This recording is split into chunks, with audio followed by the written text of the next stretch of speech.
Let me give you a few examples. Let's look at that child who has been taught at a young age that when they go home, they should go on, and they are free to go on their device and to go on gaming and to go on social media. What is the message that's being sent to them? The message that's being sent to them is that you as an individual are not so important to me. I am too busy to give my time to you, to be able to connect with you, to come to know you and appreciate you and spend that time with you.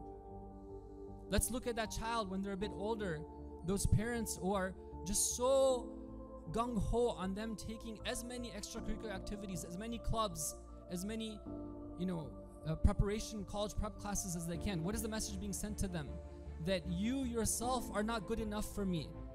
I want you to be like this profile. I don't care how anxious you get. I don't care how much pressure is being put on you. You are only going to be precious to me if you achieve these standards that I've set for you.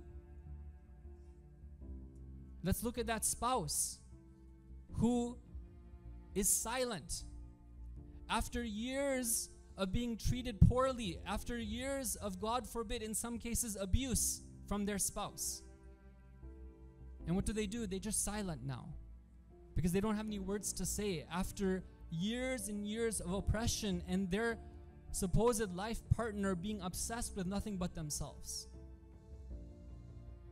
Brothers and sisters, let's look at that father and mother who are now entering their elder years, who have given so much of their time, of their money.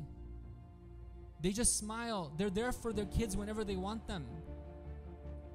But inside of them, they are screaming for some attention. And they're saying that I'm lonely. Why don't you spend time with me? Why have you abandoned me?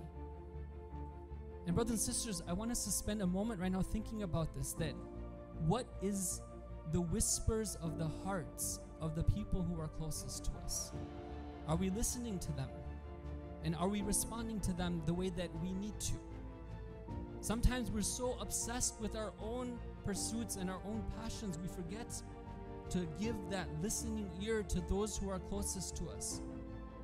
I'm not talking about the outward behavior. That child who has become addicted to the social media and the gaming, they might not outwardly say to their mom and dad that I need you and I want you to spend time with me. But if you listen to their heart, then you'll see that heart calling out and saying that I need that bond and that attachment and that connection to be established and to be firm. I need them.